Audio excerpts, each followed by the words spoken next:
CHRONOS, a techno thriller in 10 episodes, written by William Hearn, narrated by the author.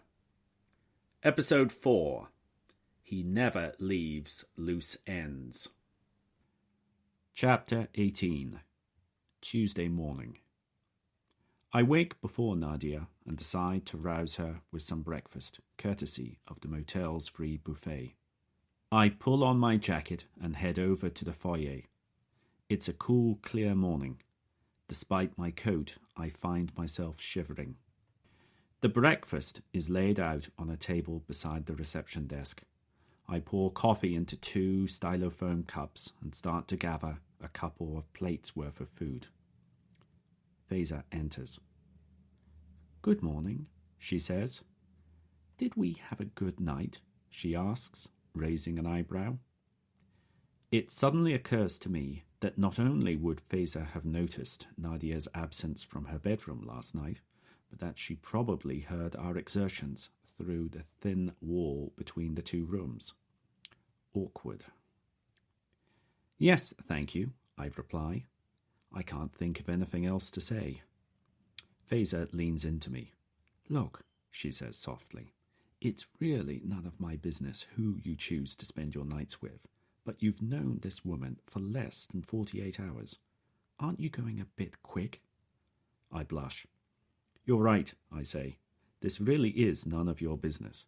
Yes, I've known Nadia only a short while, but we've been through a lot together already." I pause as a thought occurs to me. "Are you worried we'll get distracted from the search for Max?" I ask. It's Faiza's turn to blush. "That thought had occurred to me," she admits. "Well, you don't have to worry on that account," I reassure her. "We're all on the same side here. We all want to find Max." "Not quite," corrects Faiza. "Nadia wants to find Max's work." After breakfast, we set off and head back into the centre of Santa Rosa. We hand out flyers and we talk to people. Lots of people. No one we encounter recalls seeing Max. The only things we have to show for our labours are sore feet and strained vocal cords. By the end of the day, we've looked everywhere that we can think of, and we're dead on our feet. Max's trail has gone cold, and so we decide to head back to San Francisco. We drive back in utter silence. Faiza and Nadia have barely spoken to each other all day. A few exchanges of token pleasantries at most. I can tell that Faiza has been unsettled by the events of last night. But what Nadia and I choose to do in private, as consenting adults, is really none of her damn business. I'm certain that it won't distract me from the search for Max. The problem is that I've run out of new ideas for looking for him. We all have. All we can do is more of the same. We drive back to San Francisco along the 101 in the early evening darkness. I'm again doing the driving. Faiza's asleep in the back seat of the car, and Nadia is dozing in the passenger seat beside me. I glance across at Nadia.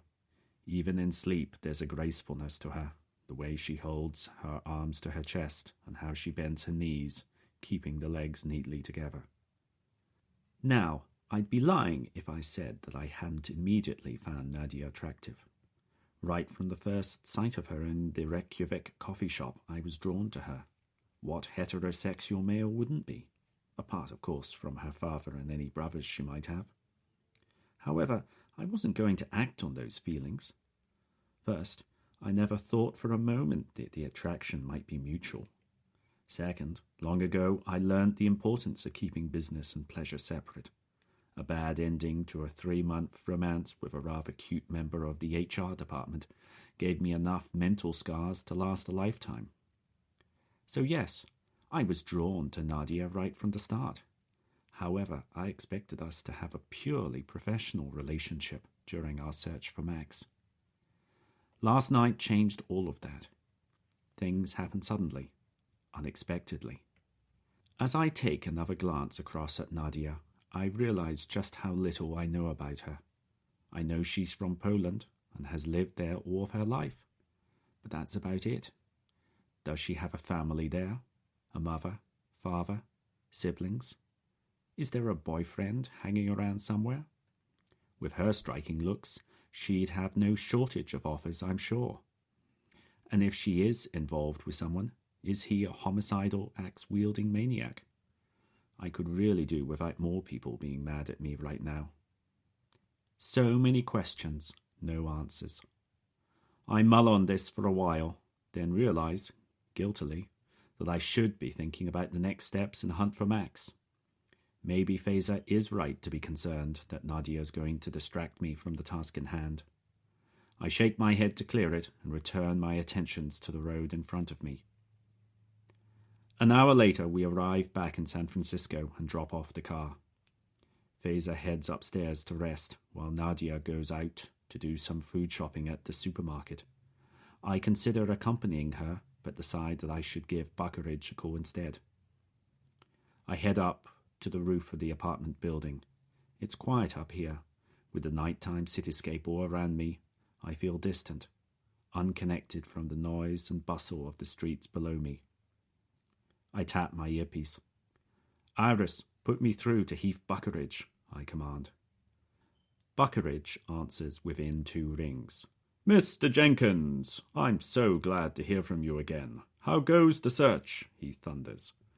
I start to seriously wonder whether Buckeridge has some hearing impairment that causes him to raise his voice so much. "Not good, I'm afraid," I respond. "We thought we had a lead. A bus driver remembered giving Max a lift up to Sonoma County.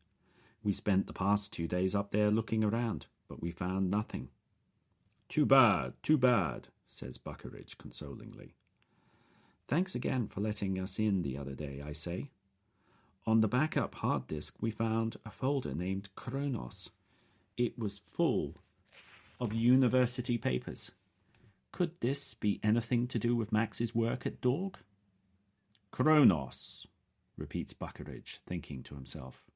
"Can't say that it sounds familiar, but I'll check with his immediate colleagues and see if they know anything."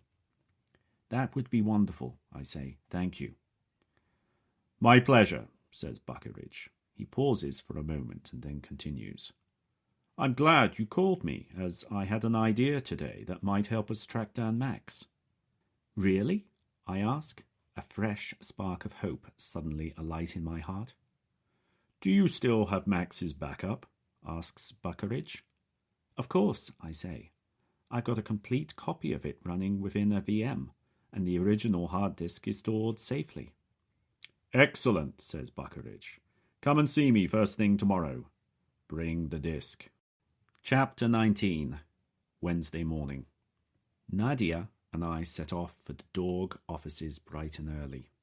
As we walk, I wonder how to bring up the subject of Monday night. We haven't really talked since then, and I'm unsure as to how Nadia feels about it. Does she regret that we got together? Or is she counting the hours until we can be together again? I simply cannot tell from her demeanour. However, now doesn't seem like the right time to talk about all of this. Even at this relatively early hour, there are plenty of people about on the pavements. I resolve to park the conversation until we are properly alone, preferably somewhere with candlelight and soothing background music. Instead, I turn my attention again to the identity of Mehmet Yilmaz. I had stayed up late last night, again going through the collected writings of Yilmaz. This time, though, I focused on the responses Yilmaz made to questions posted in the security forum used to first announce Cube. As with all the other writing, Yilmaz's answers are well written, with perfect grammar and spelling. It's hard to see how they could have been written by someone for whom English was not their first language. A couple of times, people would ask questions in the forum about Yilmaz's real identity. Yilmaz ignored every one of those questions. Other questions in the same messages would, however, be answered, so it seems clear that Yilmaz deliberately chose not to answer anything related to his or her identity.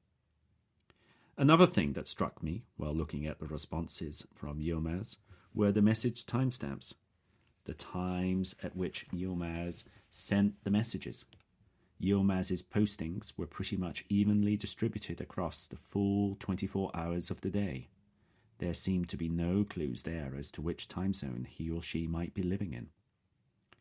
A thought suddenly occurs to me. Or maybe there's a Yilmaz in every time zone. I turn to Nadia. Could Yilmaz be more than one person? I ask. Nadia stops and looks at me. That's an interesting idea, she says. What made you think of that?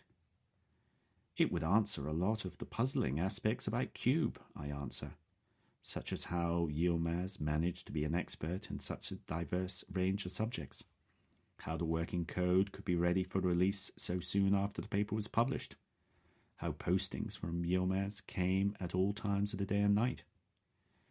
Nadia tucks a few strands of hair behind an ear as she thinks.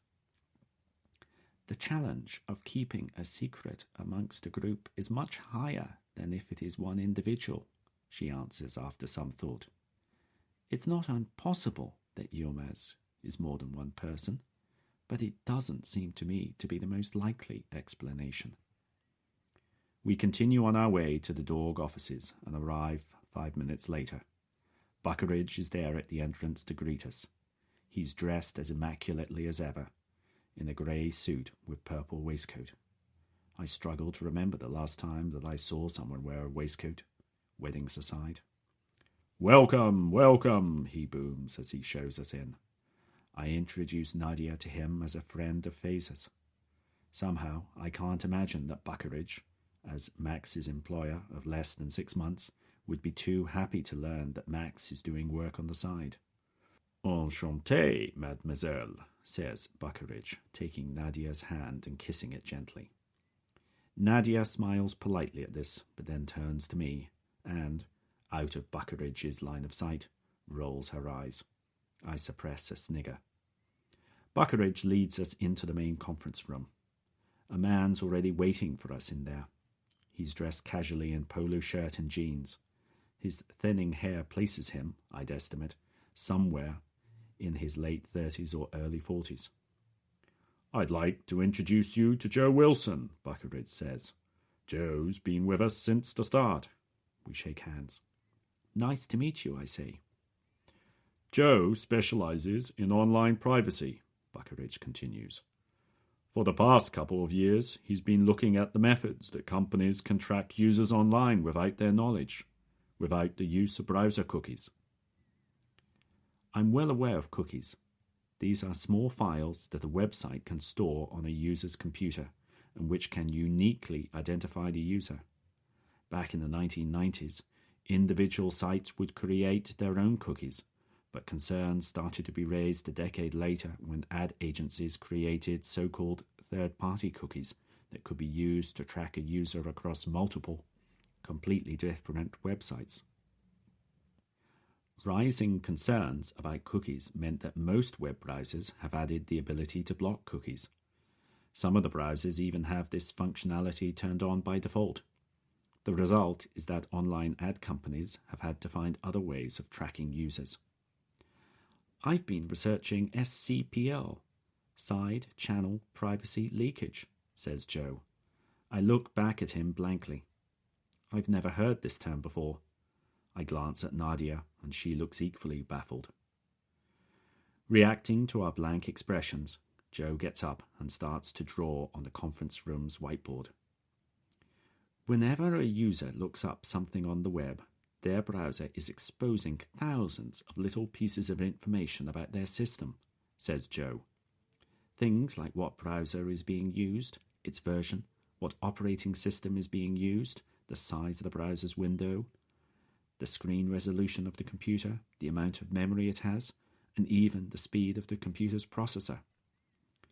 None of these pieces of information by themselves uniquely identifies a computer, continues Joe. But when taken in aggregate, they can uniquely identify a computer 9 times out of 10. He pauses to let this stat sink in and then continues. What I've been working on for the past 6 months is a small piece of JavaScript code that greatly expands the amount of information gathered about the system.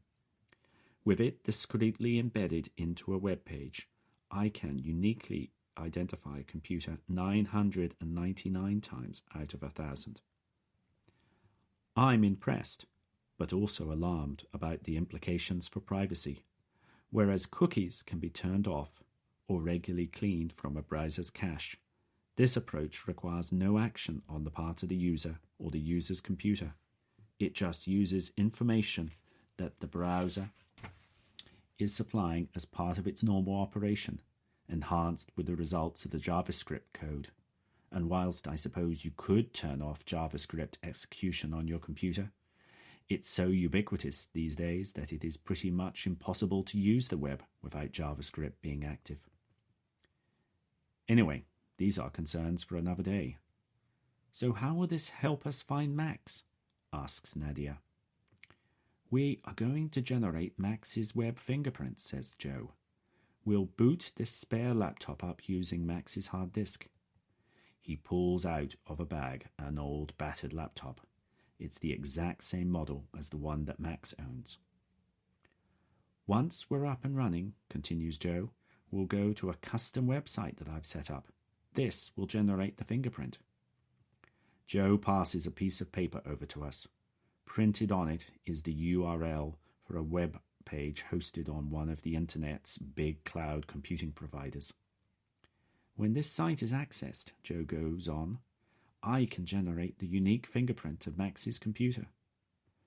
I take Max's hard disk out of my jacket pocket and plug it into the laptop. I then start the laptop up, booting from Max's hard disk. We wait what feels like an age, but in the end, a familiar Linux GUI appears on the laptop screen. I then launch Max's favorite web browser and then type in the URL provided by Joe. An innocuously simple web page appears, dominated by a large dog logo. Joe starts to tap away on his laptop. No user action is required to generate the fingerprint, he says as he types. And there's no way a user can block it being generated either. Done. Joe theatrically swivels his laptop round so that its screen is now facing us. Voila! One fingerprint created, says Joe. On his screen is a long string of hexadecimal digits, several lines long. I'm impressed, but still feel that I'm missing the bigger picture. Nadia's puzzled as well.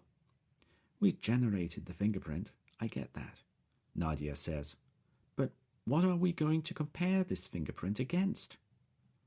I was wondering when you'd ask that question, pipes up Buckeridge, who has been uncharacteristically silent throughout the demonstration.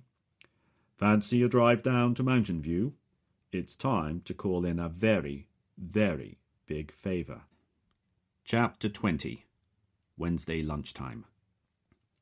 Buckeridge, Nadia and I head down the 101 in a rental car towards Mountain View, the home of the biggest internet search company on the planet. We're going to meet an old friend of Buckeridge's and ask him to do something that, if discovered by his employers, will likely have him fired on the spot, and never work anywhere in Silicon Valley again. Despite all of this, Buckeridge seems confident that he will agree to the request. I'm beginning to think that his powers of persuasion must truly be magical. Rather than meet with Buckeridge's friend at his place of work, we've arranged to talk down the road at the Computer History Museum. It's a public venue and big enough that we can talk inside it without fear of being overheard. Like any geek worthy of the name, I've been to the museum a couple of times during visits to the Valley. It's been around since the turn of the century and has become one of the biggest technology museums in the world, benefiting from substantial donations from many Valley-based computer pioneers, both financially and in kind. Buckeridge, Nadia and I arrive at the museum in good time for our rendezvous. The museum is a modern two-story building, largely constructed from large slabs of white cement. Its carved front is dominated by a large lattice design made of concrete and glass. I stop to admire the design for a moment. It's quite a building, isn't it? Says Buckeridge. Definitely, I say. Do you know anything about the building's origins? Asks Buckeridge. I shake my head. Can't say that I do, I admit. It was built back in the 1980s, answers Buckeridge, for a company called Silicon Graphics. Have you heard of them? Yes, vaguely, I say. They were in the computer visual effects, weren't they? Sort of, says Buckeridge. They made high-end graphical workstations back in the 80s and 90s. When commodity PCs became powerful enough to do professional visual effects, their market collapsed. Very few people remember them now. This building is one of the few remaining tangible pieces of evidence that they ever existed. Very sad, I say. I like taking CEOs here, particularly those of startups that have been successful, continues Buckeridge. They think they're invincible, that they cannot fail. I tell them the story of this building as a way of reminding them about the transient nature of most Silicon Valley companies. As we're early, we kill time by browsing around the main exhibits. Nadia professes to having never visited the museum before and seems particularly impressed by the mechanical recreation of Babbage's analytical engine, the design for which is regarded by many as the very first computer design. As the hour for the rendezvous approaches, Buckeridge and I move over into the visible storage display room.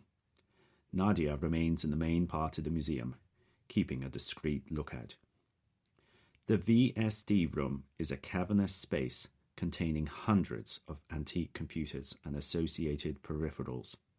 The smaller computers are stacked neatly on wire shelves, together with labels that list the computer's year of release and a few other salient details. The larger computers are laid out on the floor. Their bulk lends the room a maze-like quality. There are a plethora of pathways through the room. This makes it perfect for a clandestine meeting.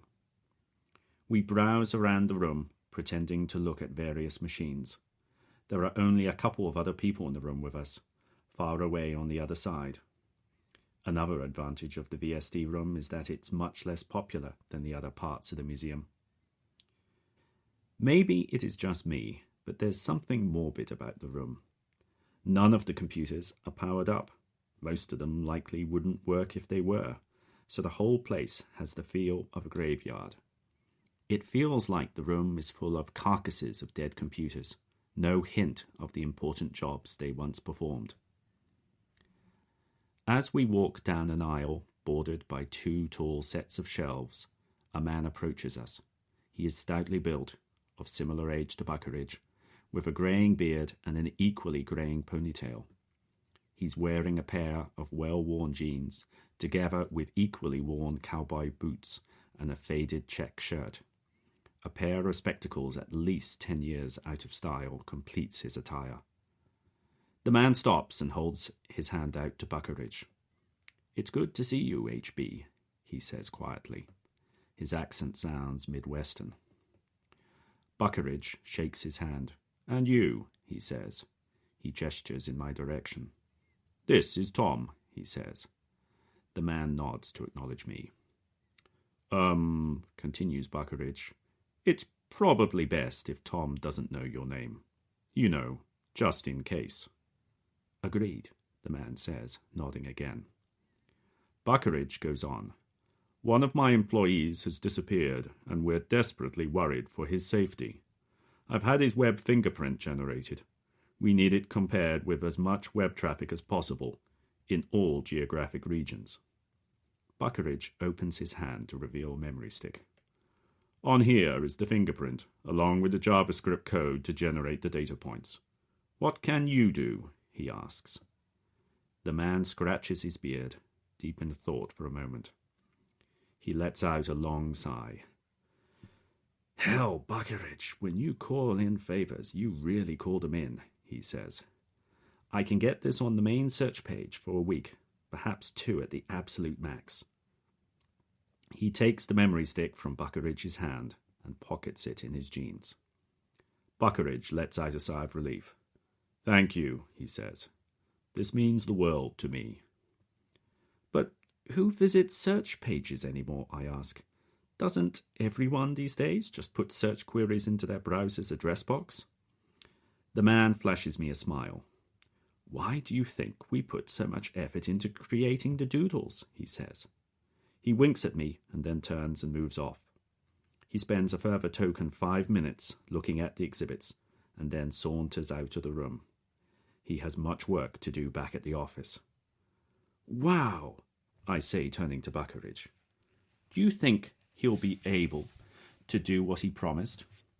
"Absolutely," says Buckeridge confidently. "The less you know about him, the better. But know this, he will do exactly what we asked him to do, and he will get it done without being detected. Within 24 hours, Max's fingerprint will be being compared with the hundreds of millions of internet users who visit the search page every day. Now, let's find our lady friend and head back to San Francisco." Chapter 21. Wednesday afternoon. The three of us drive back to San Francisco. After dropping Buckeridge off at Dorg, Nadia and I return to Sutter Street. Back at the flat, Faiza listens intently to our description of the events of the morning. Then she asks, "So, this will allow us to track Max if he comes online?" "Hopefully, yes," I say. "If Max does a web search from his laptop, we should get a match. It's not guaranteed, but Buckeridge and co. seem to think that it's a better than 50-50 chance." Faiza nods, processing all of the news. She herself has been out all morning looking for Max the old-fashioned way, handing out lots of flyers, doing lots of talking, and even more walking. I'm about to go into more detail when Iris starts whispering in my ear. "I'm sorry to interrupt you, Mr. Jenkins," she says. "You have an incoming video call via the Iron Star application. Do you want to answer?" Iron Star? I'd forgotten that I had installed that on my band. It's a secure video conferencing program, encrypting all video and audio feeds. I downloaded it a few months ago, back when I was evaluating encrypted communication technologies on behalf of the bank. I must have never gotten round to uninstalling it. I wonder about who might be calling me. I can't recall having told anyone my Iron Star ID. A sudden surge of hope hits me. Could it be Max? "Yes, Iris, answer please," I respond hurriedly. I excuse myself and step into the bathroom to take the call. I unwrap my band from my wrist and prop it up on the side of the sink. Two faces, both male, appear on the screen. I recognize one of them. He was the first of the two men that we spoke to at the commune the other day. The other man I don't know. He's at least 15 years older than me, judging by the grey hairs and wrinkles around the eyes. Although, having said all that, there is something that is familiar about him. I get the strong feeling that I've seen him somewhere before. The younger man speaks up. "Hello, Tom. You remember me, I hope." "I do indeed," I reply. "It's Richard, isn't it?" "That's right," he replies. "I was hoping that you might have had some luck in locating your friend Max. Have you found him?" "No, I'm afraid not," I say. "Though it's not been for the lack of effort, I can tell you. Why do you ask?" Richard hesitates, as if embarrassed by what he's about to say. He then starts to speak. "When you visited, you asked me whether I had seen your friend. Well, I'm sorry to say that I wasn't quite honest with you. I did recognize Max in the photo. He visited the commune a week or so ago. When he left, he told us all to let no one know about his visit. When you turned up, we felt duty-bound to honor that request." I fight the urge to get angry. Anger is not going to get me any new information on Max's whereabouts. "So, what caused the change of heart?" I ask. "Why call me now with this information?" "That was my doing," says the other man. "I need to speak with Max as soon as possible." "This is David Sams," says Richard, gesturing at the other man. "Dave's been working out of the commune regularly ever since it opened. He turned up this afternoon asking if we knew Max's whereabouts. As Max didn't leave any contact details when he departed us, we thought you might have had some luck in locating him." As I said, unfortunately not, I respond. Sam's shoulders slump in disappointment. Max works for Dog, right? Asks Sam's. I nod my head. Yes, he's an employee of theirs. The executive director, Heath Buckeridge, has been helping us try to find him. I pause for a moment. So why do you need to talk with Max so urgently? I ask. I know that Max was investigating Cube, answers Sam's. I've been investigating, and here I struggle to understand what he's saying, the Typhoo database, and came across some recent extensions that worried me. I don't have all the answers yet, though. I thought that Max could help me piece things together. What's Typhoo? I ask. And what's it got to do with Cube? The man shakes his head firmly. Not Typhoo. I said the Typhoon database, he says firmly. Typhon.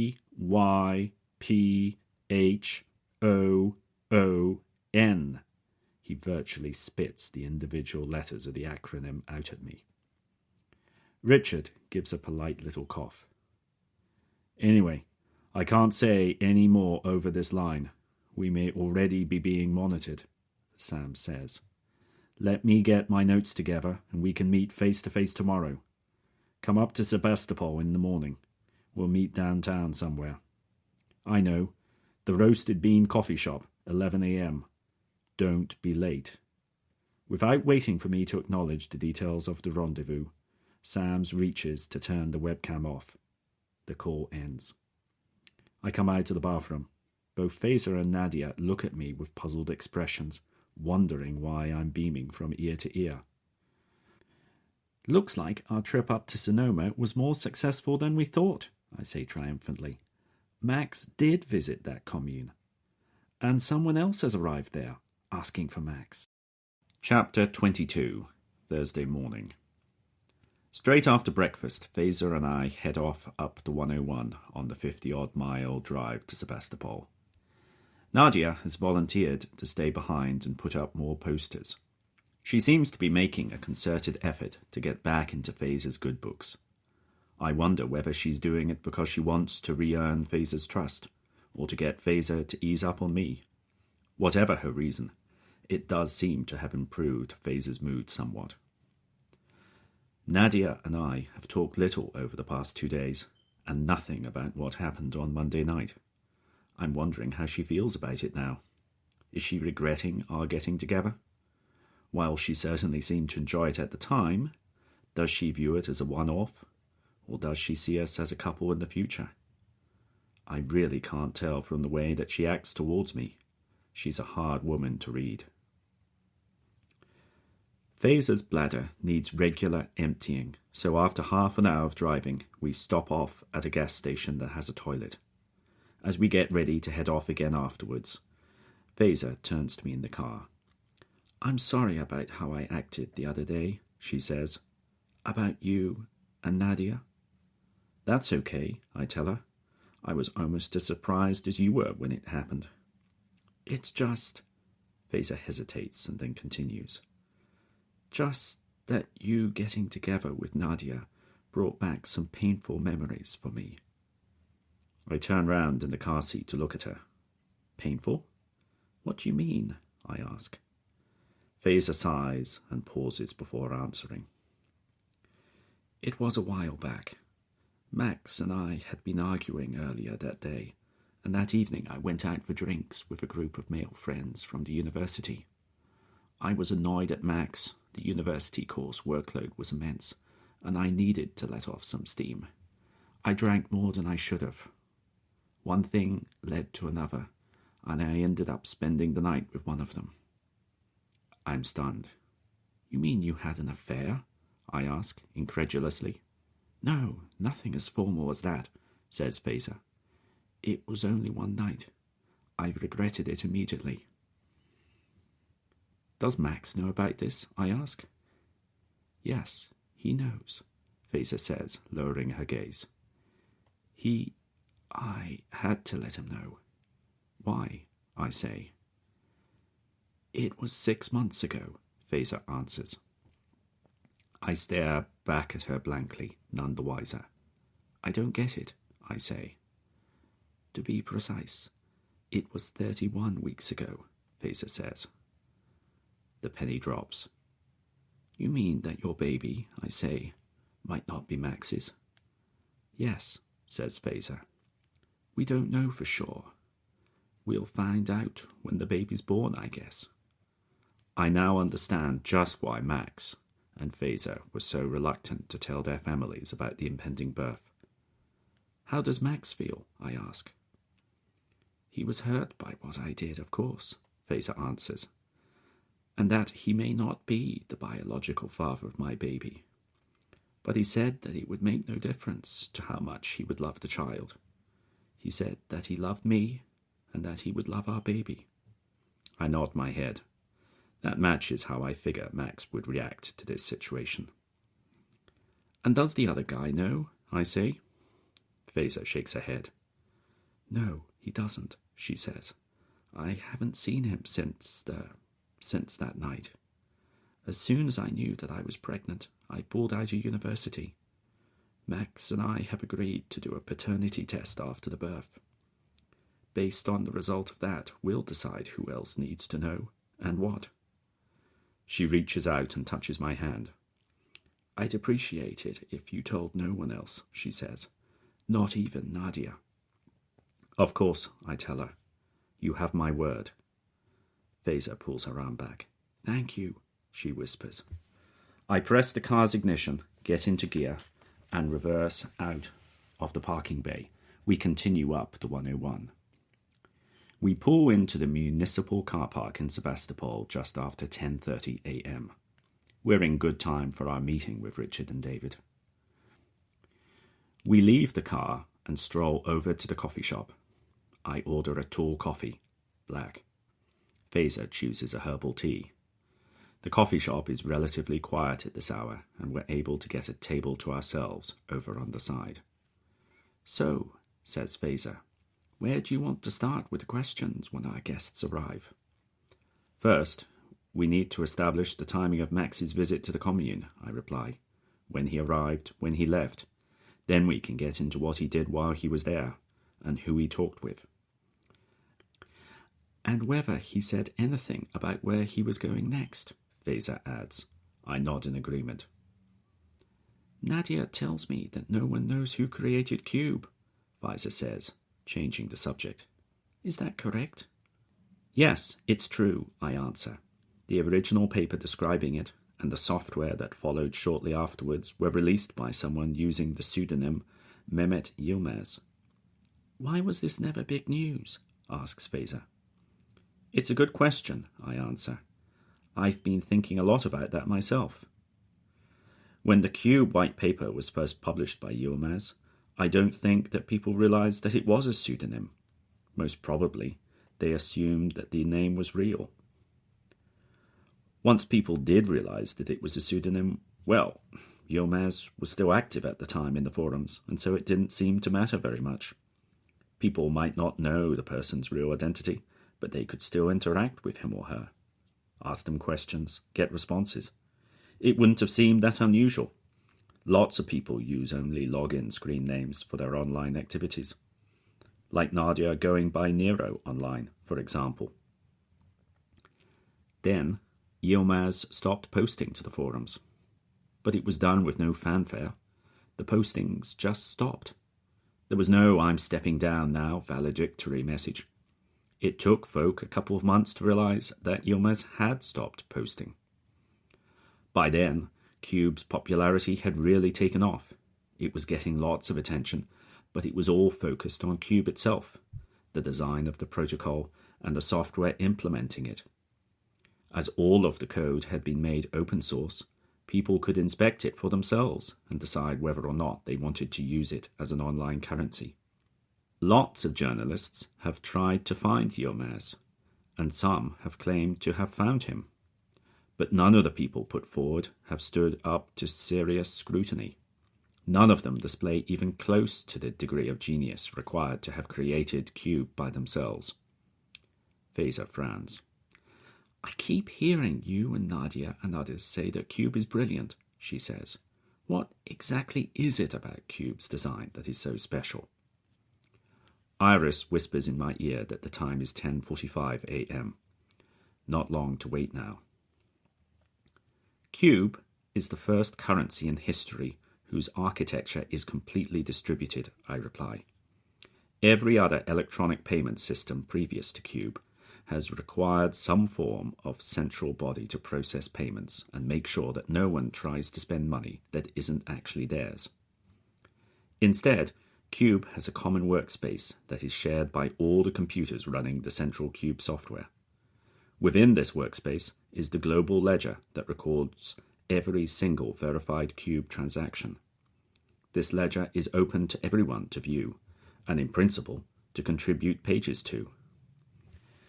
In order to implement the global ledger successfully, Yilmaz had to find a way to ensure that all of this distributed processing could be done reliably. Some of the systems running the Cube software may be defective.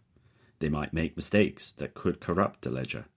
Worse, rogue systems could deliberately attempt to insert false transactions or amend existing ones. Yilmaz had to find a way to solve a challenge that in computer science is known as the Byzantine generals problem. Faiza looks at me blankly.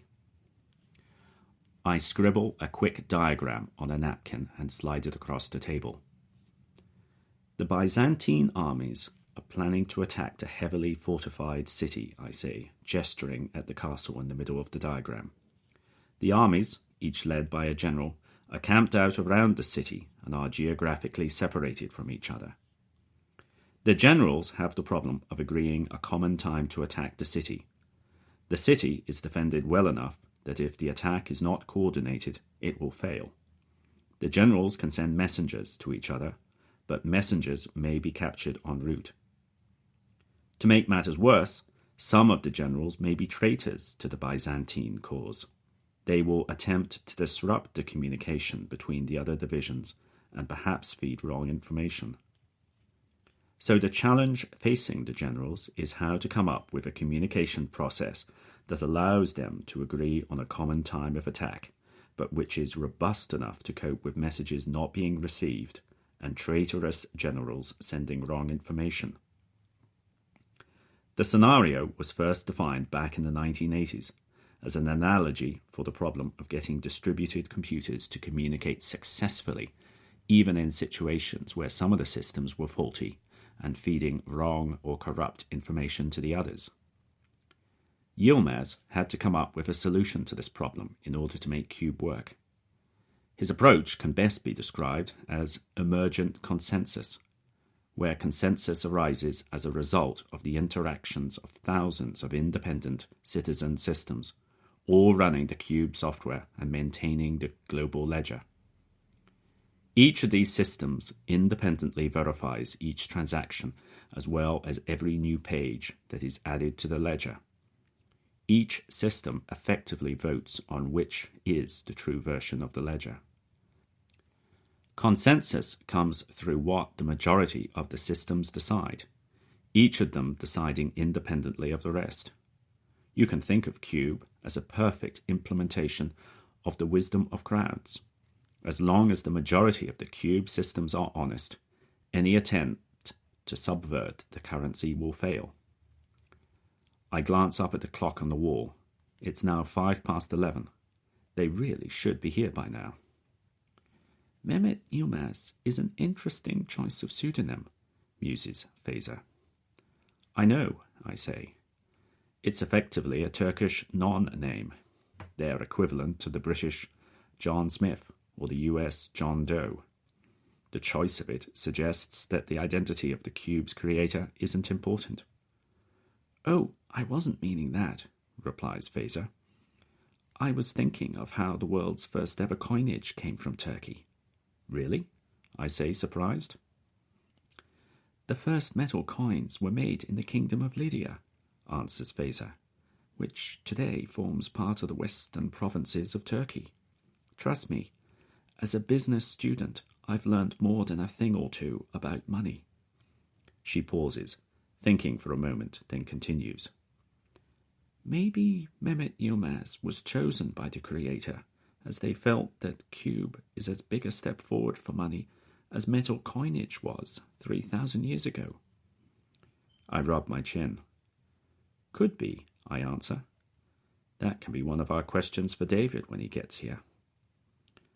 Iris whispers in my ear that it's 11:15 a.m. Where are they? I get Iris to call Richard via Ironstar, but there's no answer. We continue to wait. By 11:30, I am definitely feeling stood up. I try calling Richard again and still get no response. Let's drive over to the commune, suggests Fazer. Maybe we'll catch them there. Chapter 23. Half an hour later, we pull up outside the commune. There's no one about outside, so we decide to go in. The kitchen is unoccupied, but at first glance looks much as it did when we last visited. The sink is still full of unwashed plates and bowls. Then I notice the rack of routers beside the door. Last time we were here, they were a mass of flickering green light. Now they are lightless, their fans silent. I flick the light switch beside the door. No lights come on. Electricity's off, I remark. I walk over to the kitchen's other door and open it. Hello! I shout down the corridor. Anyone at home? Silence. I turn to Fazer. I'm going to take a look around, I say. You can stay. We stick together, says Fazer firmly. I'm coming with you. I nod. Okay, if that's what you want, I say. Not knowing what to expect, I step into the corridor, Fazer following just behind me. We open the first door we come to, the one that leads into the office. Unlike the kitchen, this room looks very different to when we last visited. The place appears as if a tornado has blown through it, pulling down everything that has been stacked on the bookshelves or the desk and hurling it unceremoniously onto the carpet. The entire floor space is several inches deep in books, binders, and other papers, making it difficult to walk. Fazer looks around in puzzlement. What on earth happened here? She asks. Not sure, I say, equally puzzled. Looks like someone ransacked the place. Fazer clambers over the mounds of books and looks around the other side of the desk. She picks up a ring-bound notebook that is lying on top of one of the piles. Half of the pages in the notebook have been torn out, leaving only blank pages remaining. Maybe they were looking for something, she says. I wonder what. It's then that I realize another change to the room. The desktop PCs that had been placed under the desk are gone. Their power cables are still there, but the machines themselves have vanished. I point the disappearance out to Fazer. She bends down and examines the carpet closely where the machines were placed. They've only been very recently removed, she says. The carpet's still indented where their cases push down into it. Let's keep looking around, I suggest. Fazer nods and we leave. The next door we try opens onto a large L-shaped lounge area, furnished with a couple sofas and low tables. There are windows along one whole wall of the sitting room, looking out onto a small garden. A pair of multi-paned French doors permit access to the outside. There's a strange smell to the air. It's a sweet smell, not exactly unpleasant, but one that I'm certain I've never encountered before. Fazer notices it too. What on earth is that? She says, wrinkling her nose. No idea, I say, shaking my head. Fazer walks over to the French doors. She examines one of the doors. A pane's been smashed, she says.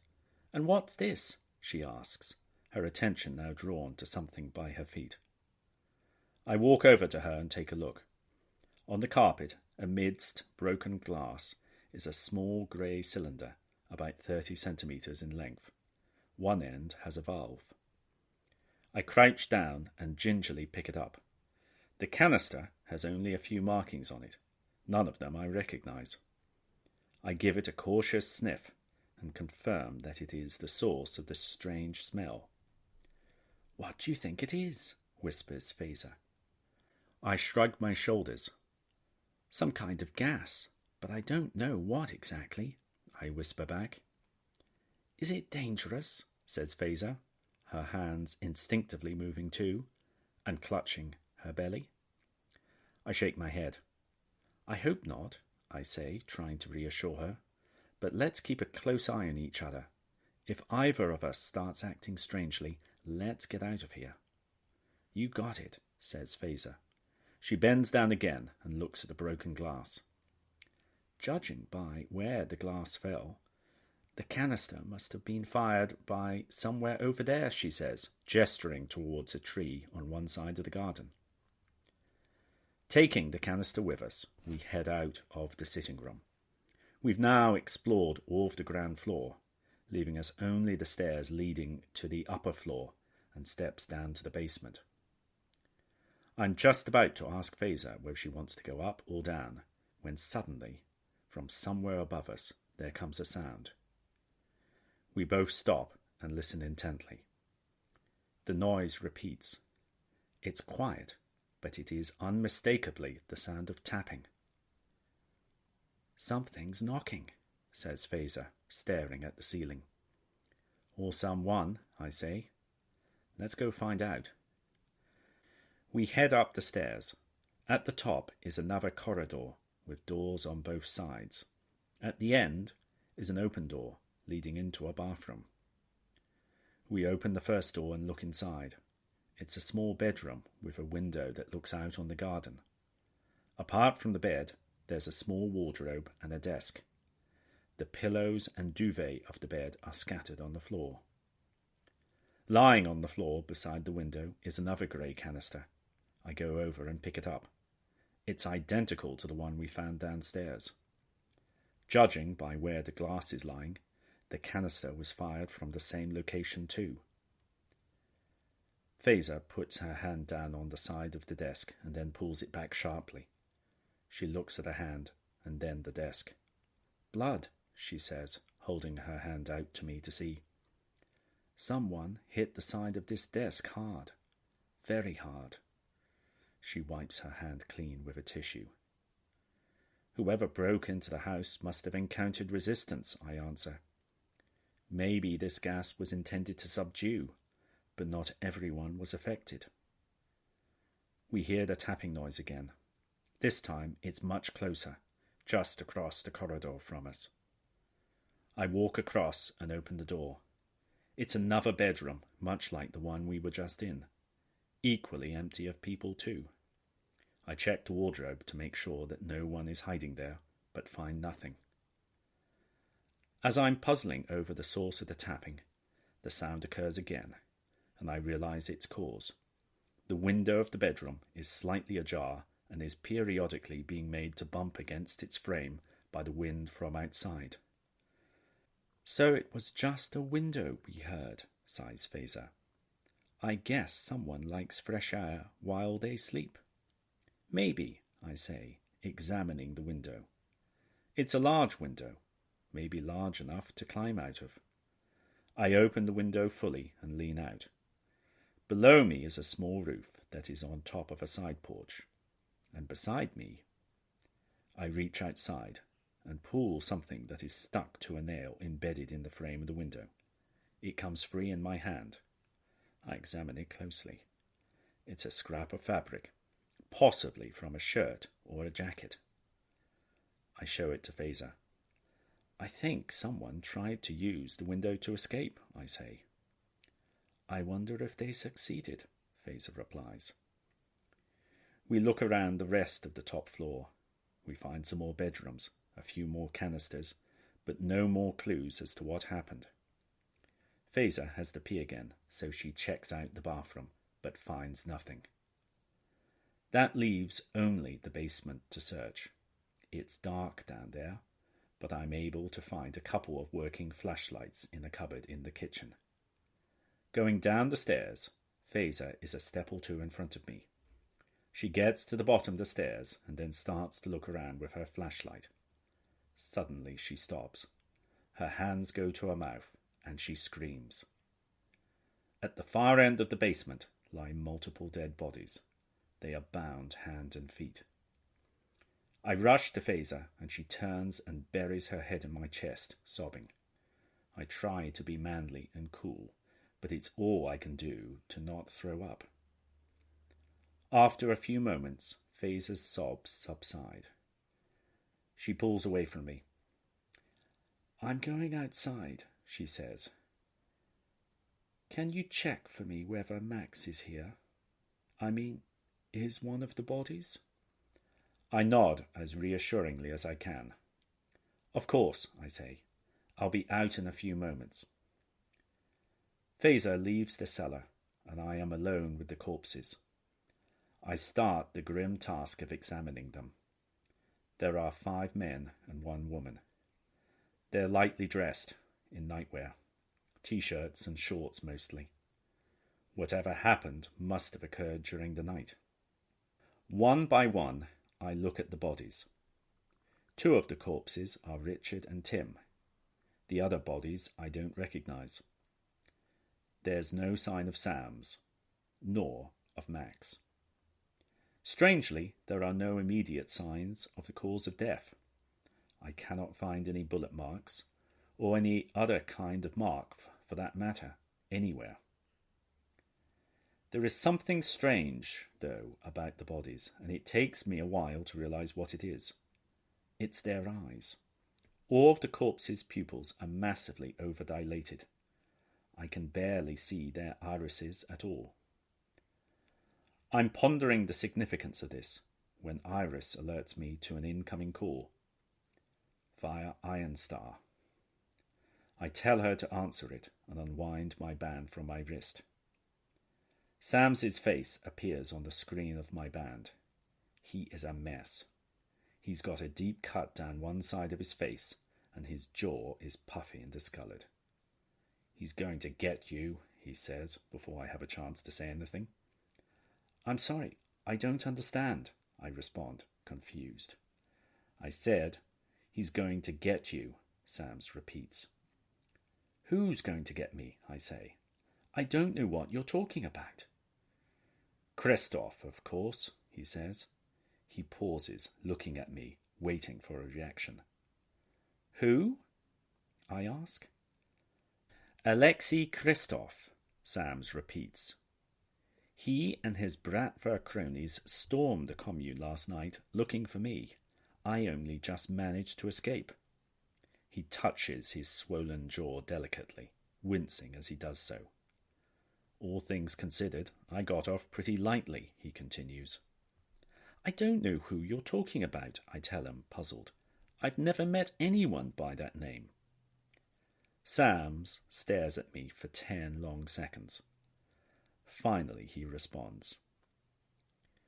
Well, either you're lying, in which case you're the bastard who tipped him off about my location, or you're telling the truth and you're an innocent bystander in all of this. Doesn't really matter which. Either way, he'll hunt you down. Why? I ask. Well, if you're working with him, then he'll have you killed so you won't confess all to the authorities. And even if you are innocent, then he'll still come after you, as he'll want to find out what you know about the whereabouts of your friend, and everything you've found out about Cube. Once he knows what you know, he'll kill you. As I said, whatever your situation, he's going to come after you and kill you. He never leaves loose ends.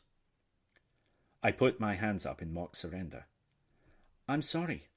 I promise you that I don't know who this Christoph is. I certainly haven't been talking to him about your whereabouts or anything else, I tell him. Sams narrows his eyes while continuing to stare at me.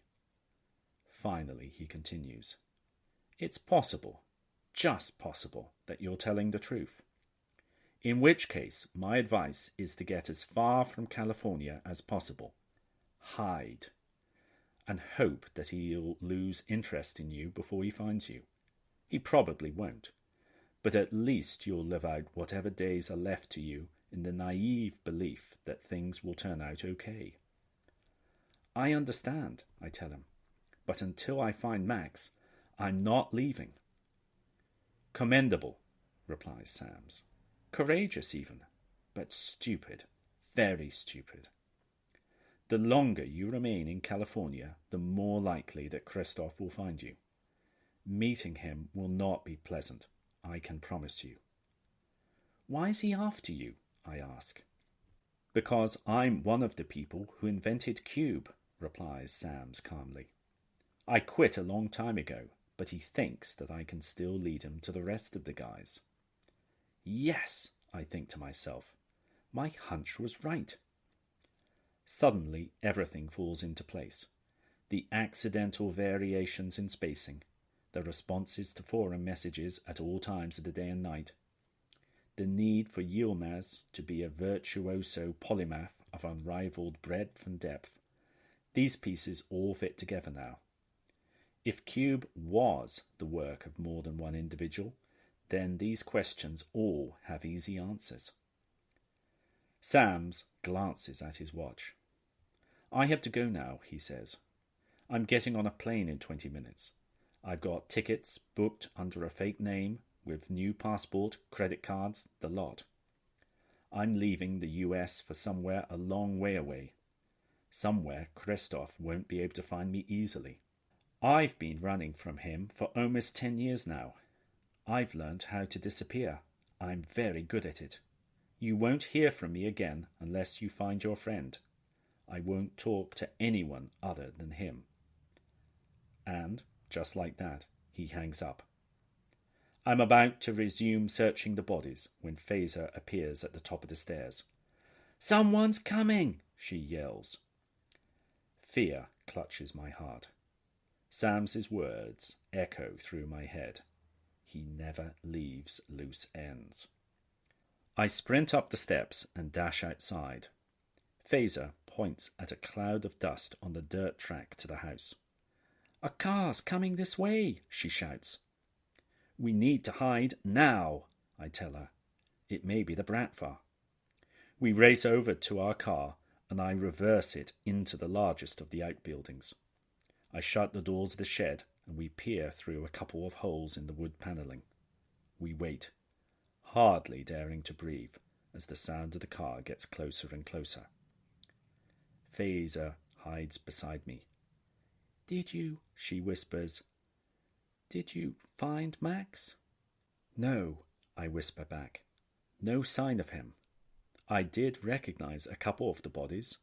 Tim was one of them, but the rest I don't know. Phaser is about to ask another question, but is interrupted by the sound of the car pulling up outside the farmhouse. I peer through a hole in the wood panelling of the building. It's a black highway patrol police car. Its doors open and two officers climb out. I start to let out a sigh of relief, but the breath dies in my throat as I realize that the policemen are the two thugs Nadia and I encountered in Iceland. I nudge Phaser. They're not real cops. These are the men who chased Nadia and me in Iceland, I say. We watch as one of them walks round to the rear of the car, looks around quickly, and then opens the back door. He reaches in and pulls out a large jerrycan. The container appears to be full, judging by the way that he has to lift it out with both hands. As he pulls it from the car, the can slips from his hands and it falls onto the ground with a large thump. The other man swears at him and pushes him in the shoulder as a reproach for his carelessness. The first man pushes him right back and unleashes a lengthy and sweary tirade at him. Tweedledum and Tweedledee, whispers Phaser to me. Both men kneel down and inspect the state of the jerrycan. Satisfied that it's intact, they pick it up between them and carry it into the kitchen. Let's get out of here while they're busy inside, I whisper to Fazer. She nods. As quietly as I can, I open the doors of the shed again and creep over to the men's car. Being careful to stay on the side of the police car furthest from the house, I pull out a quarter coin from my pocket and let down both the front and back tires as quietly as I can. Then I hustle back to the shed and get in our car alongside Fazer. I press the ignition and floor the accelerator. The car bursts from the outhouse and onto the dirt track. We don't stop until we reach the main road. Then we pause and look back to see if we're being chased. "Look! Smoke!" shouts Fazer, pointing. I turn around and see a plume of black smoke rising into the sky. The commune, high on the hill, is ablaze. Flames lap around the edge of the roof. There's nothing we can do. I floor the accelerator again, and we head off towards the 101. Chapter 24. Soon we're back on the highway, heading towards San Francisco. We sit in shocked silence, both of us trying to come to terms with what we've just seen.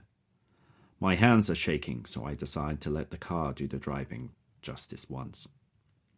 As we speed south, we pass a couple of CHP cars parked on the side of the road, the police officers standing together beside them, chatting. All of them are wearing sunglasses. Their heads turn to watch us as we pass, their expressions inscrutable. I feel my stomach churn with fear, but the policemen do nothing more and return to talking between themselves after we have passed. For the next few minutes, I keep glancing behind to see if they are following us, but see nothing. I try to focus on what we should do next, but my mind keeps returning to the events at the commune. Images of the dead bodies, particularly their sightless eyes, flash repeatedly into my head. I shake my head to clear these thoughts and focus on what we now know. The Bratva is active here in California, is well equipped, and is willing to use lethal force to achieve its aims.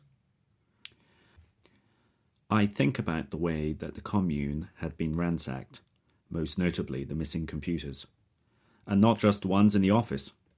Fazer and I didn't find a single computer, be it smartphone, tablet, band or laptop, anywhere in the house.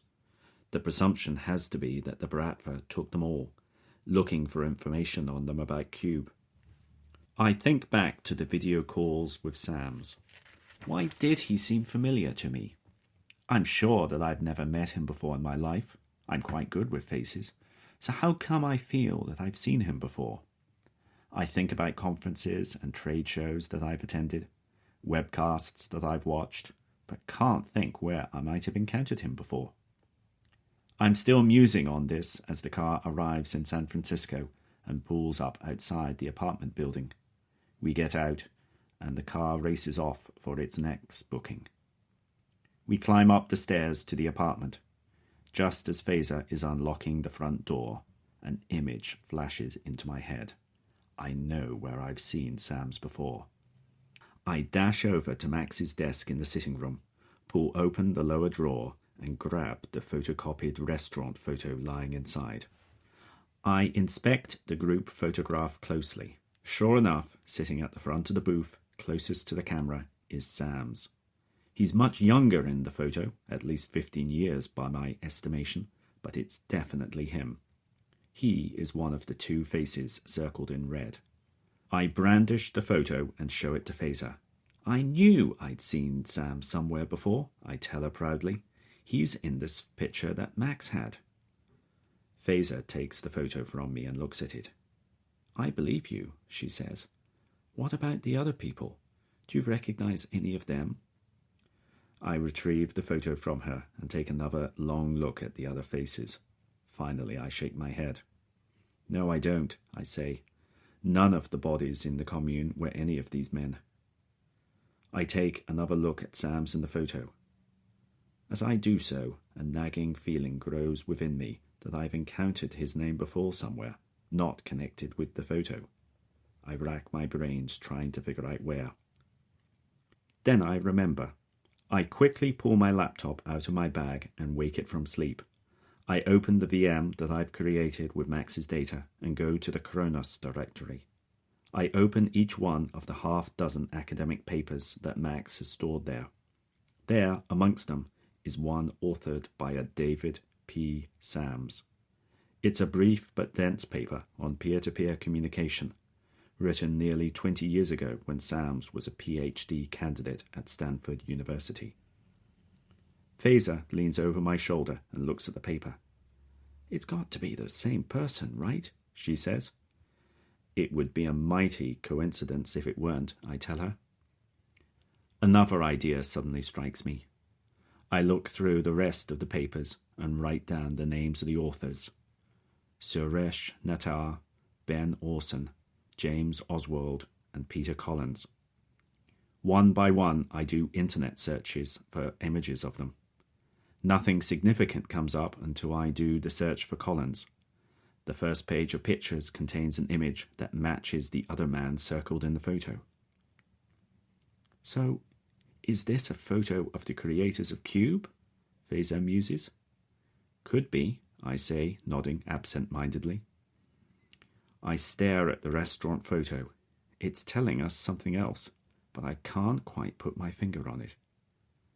Then it comes to me. "There are 7 people in this photo," I shout. "Yes, well done. I can count up to 7 too," says Faiza. "No, you don't understand," I say. "So has CHRONOS." "And?" asks Faiza, still not getting my meaning. I grab a pen and some paper and write down the names. Collins, H.R., Orson, Nattar, Oswald, Sams. CHRONOS is the name of the group who created Cube, I say excitedly. It's an acronym made from their surnames. Chapter 25. Thursday afternoon. Nadia arrives back at the flat mid-afternoon. She slumps down wearily on the sofa and takes her boots off. For the first time since I've met her, she actually appears tired. "I've been all over the Marina district," she says, rubbing her feet. "There's not a street there I haven't walked today, asking people about Max." Her tiredness, though, evaporates as soon as Faiza and I start to recount our experiences of the day. She looks shocked when I explain the state of the commune that we found, particularly the dead bodies. I pass to her one of the canisters that we found, and she examines it closely. "Definitely Bratva," she says, pointing at the lettering on the side. "This is Russian." "What do you think the gas was?" asks Faiza. Nadia takes a sniff around the canister's valve. "Knockout gas," she says confidently. "Military grade, designed to incapacitate within seconds. The people in the commune wouldn't have stood a chance against it." When I get to the bit about the 2 from Iceland turning up in a CHP police car, Nadia winces. "See, I told you, we cannot trust the police. Best handle this ourselves." She brightens up when we get to our discovery of the additional members of CHRONOS. "That's brilliant," she says, reaching out and patting my thigh. "I should have known that you'd identify more of the team." "Unfortunately, the trail goes cold from there," I explain. "Before you got back, Faiza and I investigated these other members of CHRONOS. It's very strange. All of them left the companies or universities that they worked for within a few years of Cube being launched, and just disappeared, without a trace. We can't find any recent details on any of them. Employment, home addresses, contact phone numbers, email, etc. "So, the mystery deepens," muses Nadia, thinking hard. "We now have 5 missing men, not just 1. "Look," Faiza says suddenly, holding out her tablet that she's been reading. On the screen is an article from a local Sebastopol newspaper. "Tragedy as Morningstar commune burns to the ground." Reading through the article, it seems as if the local authorities are treating the fire as accidental. The journalist mentions that the fire is thought to have been caused by an electrical fault that led to fuel tanks in the basement, used to power the commune's backup generator, catching alight. The article mentions that the final death toll is, as yet, unknown, but estimates that at least 5 or 6 people were in the building at the time of the fire. Nadia reads the article, then shakes her head. The Bratva is very good at covering its tracks, she says. Once they had what they needed, they will have made sure to destroy everything and make it seem accidental. As I'm thinking this over, my band vibrates with an incoming call. I excuse myself and answer it. It's Buckeridge. "Good afternoon, dear boy," he says at his usual jet engine taking off volume. "Well, hello to you too, sir," I reply. "I just wanted to give you an update on the situation down at Mountain View," says Buckeridge. "Our friend has installed the package and is monitoring the output. He will alert us to any matches found." I notice that Buckeridge is talking very obliquely, cryptically even. Is he worried that our phone calls are being monitored? "Thank you," I say. "That's great news." "Mustache," says Buckeridge. "Give my regards to your lady friend," he starts to say. I remember something from the conversation with Sams and interrupt him. "Do you know what typhoon is?" I ask. Buckeridge pauses, thinking. "Typhoon? Can't say that I do," he says. "I think it's some kind of database," I say.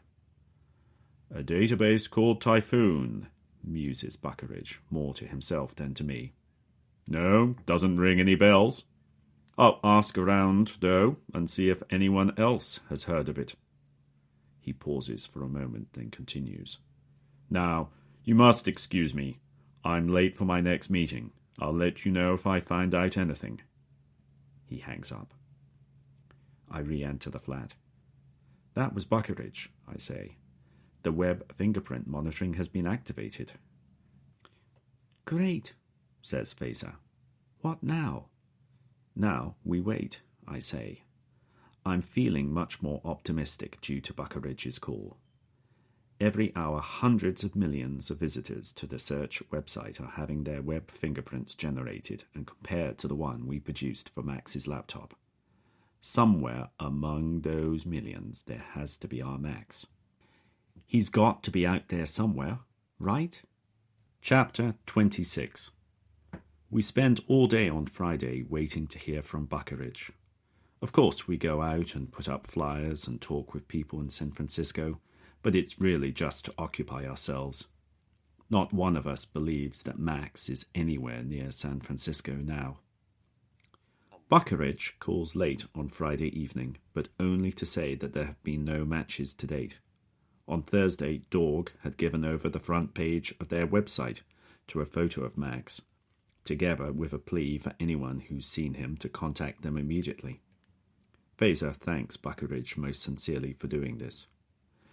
We go through the same routine on Saturday and Sunday. Each day we go out to search and ask around. Every evening Buckeridge calls, saying that there's been no progress. A couple of SF-based tech journalists, spotting Max's photo on the Dorg website, call Fazer up for more details and were able to get a couple of articles about Max posted on some of the tech websites. I see a few Sonoma County news articles about the commune burning down too. Everyone is treating it as simply a tragic accident. Outside of the local press, no one else seems to pick up on it, not even the San Francisco tech press, who I would have thought would be interested in stories like this, give it more than a passing mention. No one really seems to care. On Monday, I receive a call from my boss in London asking me if I'm ever planning on returning to work, or should he just post the job advertisement he's prepared for my replacement straight away. I have to admit that I panic at this less than subtle threat. I promise that I'll be wrapping things up before the end of the week and will fly back to London over the weekend. My boss sounds satisfied with this, but he makes it clear that he's expecting to see me at my desk first thing the following Monday, or else. Unfortunately, things don't wrap up. We continue to search every day, of course, but we find nothing. All our leads on Max have gone cold. I start to understand what it must feel like to be caught in an infinite loop. Buckeridge checks in regularly with his associate, but there's never any news. Concerned that the browser fingerprinting isn't working correctly, Buckeridge has his team generate the fingerprint for a computer in their possession and passes the details on to his associate. They then go and make some web searches. Immediately the fingerprint is matched, showing that the implementation of the fingerprinting is sound. The SFPD aren't much help either. All that they can suggest we do now is to contact the British consulate. The consulate is little help either. All they can propose is adding Max's details to their list of missing persons that they maintain on their website. The end of a tiring and fruitless week comes round all too quickly. I'm faced with little option but to head back to the UK. Nadia says that she can stay a couple of days more, but will then have to travel back to Poland.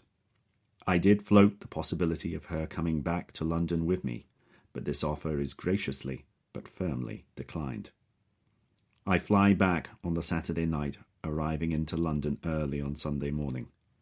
The city seems much greyer than when I left it just 2 weeks previously. The leaves are all off the trees now, and with a cold wind blowing off the North Sea, winter doesn't feel that far off. The days are noticeably shorter and the nights longer. Christmas decorations and lights have appeared in the streets, but I'm not feeling in the least bit Christmassy. I go back to my flat, lie in my bed, and stare at the ceiling. I think about Max. I go through all the steps we'd taken and what we could have done differently. I replay in my head all the conversations I've had with people about Max. I torment myself thinking about what I could have said or done that might have made a difference. Was Max in the commune when we pulled up in the car? If so, could we have said something then that would have made him reveal himself? I'm not used to failing. School was easy. University was tougher, but I was able to succeed by trying harder. Work was tough at first. There was a lot to learn, particularly the soft skills of being part of a team, but I mastered it pretty quickly. This is different. Of course, I failed at inconsequential things in the past, mainly sport-related, but this is the first time that I've failed at something that I've really cared about. I tell myself that however bad it is for me, it must be 10 times worse for Faiza. She's lost her husband and the father of their soon-to-be-born child. We haven't failed yet, I tell myself, trying to buck up my spirits. Deep down, I refuse to believe that Max is dead. I imagine him to be lying low somewhere, waiting for the attention of the Bratva to move on before he can resurface and make contact with Faiza. Max will return, I tell myself, but the timing will be of his choosing. In a straight battle of brain power, Max will beat me 99 times out of 100. If he doesn't want to be found, there's probably little I can do to thwart that ambition. I think of Nadia too. We parted on good terms. We'd shared my last night in San Francisco together, renting a room in an upmarket hotel, but she was decidedly non-committal on when, or if, we'd see each other again. I'm getting the distinct impression that our worlds, having overlapped in Iceland and San Francisco, are once again drifting apart. I'm not sure that they will ever come together again. I guess a nascent beer belly, prominent sideburns, and an uncanny ability to recite from memory the entire script of Shaun of the Dead aren't enough to retain the affections of such a glamorous woman. I don't get a lot of sleep on Sunday night, but, true to my promise, I'm back at my desk bright and early on Monday morning. My manager greets me with a strange combination of sarcasm and relief. I think that he really was worried that he would have to search for a replacement for me. And we both know that I'd be damned difficult to replace. I spend most of the day catching up on the mountain of email that's accumulated in my absence and firefighting a couple of issues that have reached crisis point in my absence, despite my boss's best efforts, or perhaps because of. Before I know it, the day is done, and I'm heading back home in the midst of the evening commuter rush. It feels like an age since I had last done this. The underground is full of unfamiliar posters for books and films. It feels very strange to be back in the ritual of the daily commute. I feel like I'm walking around in a daze. Everything seems different. Or perhaps it's me who has changed. I call Faiza on Monday evening to find out the latest. She tells me that Nadia flew back to Europe that afternoon. As Faiza is now all by herself again, she's decided to call her younger sister and let her know the situation. I tell her that I think that's an excellent idea. I've done all that I can, but Faiza needs the support that can only come from close family members. I promise that if anything should turn up on Max, I will be on the first plane back to United States. Faiza says that Nadia made the same promise as she departed. I'm always there for you. If you need me, just ask, I say. I know. I appreciate that. Thank you, replies Faiza. We end the call and I go back to my regular life in London. I'm already dreading the arrival of my next credit card bill. Chapter 27. The working week progresses all too slowly. I drag myself into the office each morning and listlessly perform the work set for me by my boss. In the evening, I drag myself home again. Faiza and I talk on the phone every other day, but there's little to report. Faiza has contacted her sister about the situation, and her sister insisted on immediately flying over to be with her. I'm glad that Faiza's got company again. I hate the thought of her being all alone in that flat. I try calling Nadia on her mobile a couple of times. The phone rings, but no one answers, and I eventually get put through to her voicemail.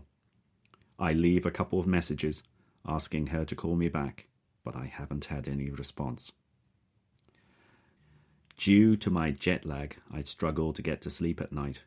And when I do finally manage to sleep, I often suffer vivid nightmares.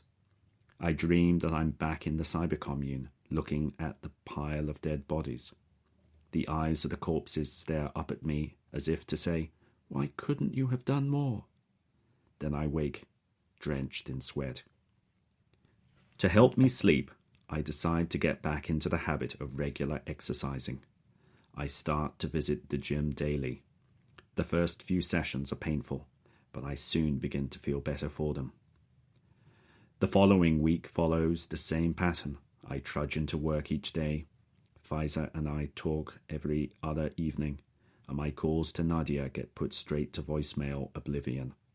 I try sending her an email, but again, nothing comes back in response. At least things are getting easier at work. The immediate crises are resolved, and my boss is less caustic around me. Another month or two, and I might even be back in his good books again. I think a lot about Max, especially in the wee hours of the night, when everything is quiet. Even though we would talk together only about once a month, it was always good to know that he was there at the other end of the phone for a chat or a laugh. It's only now that he's gone that I realize how much I valued his friendship and advice. The week after that is much the same. Faiza and I talk a couple of times on the phone. My boss's attitude towards me improves still further. The following Saturday, I go to bed early. The next thing I know is that my band is ringing. Groggily, I reach for it and look at the time. It's 3:55 a.m. I tap to answer the call. The unmistakable voice of Buckeridge yells out from the built-in speaker. "We have a match! We have a match!" I sit bolt upright in bed. "A match?" I say, barely daring to hope that I've understood him correctly. "A match? For Max?" "Yes!" thunders Buckeridge. "We've found him!" "Where is he?" I ask. Buckeridge hesitates for a moment. Well, there's the rub, he admits, now speaking slightly more quietly. The queries are coming from locations all around the world, according to geolocation. There were 2 searches from the same machine that matched within a couple of minutes of each other. One was from Colombia, the other was from Australia. Maybe Max has been busy inventing teleportation, I joke. Or, hang on a moment, could he be using a Tor client? Of course, exclaims Buckeridge. That would explain the random nature of the locations. Tor is an anonymizing network with servers located all around the world. A user can send their internet data via this network. Each packet of data gets sent via a different path through the Tor network, exiting at a different Tor server. Thus, a casual inspection of the IP addresses used in the data packets would show widely varying locations. Max is clearly taking great effort to protect his identity. How are we going to overcome this? I've read a few white papers on the Tor technology and know that it is difficult to pinpoint a user who is using it. What else can we do? I have a sudden flash of inspiration. Tell me, I say to Buckeridge, do we have the actual text of the search queries that Max was making? I don't know, says Buckeridge. Let me check. The line goes quiet. I hear rapid typing going on in the background. I guess that Buckeridge is IMing his associate. Once again, I speculate as to who he might be and how he could have such unfettered access to the company's search technologies. Buckeridge returns to the line. Yes, we do, he announces excitedly. He's doing searches for public Wi-Fi, bus timetables, and subway maps. All for Toronto. Bingo. Max is in Canada, shouts Buckeridge. That was episode 4 of CHRONOS, written by William Hearn and narrated by the author. For more information about this novel, including how to obtain an ebook or printed hardback copy, please visit the website at chronosthenovel.com. This audio recording is licensed under the Creative Commons Attribution Non-Commercial Share-alike 4.0 International License.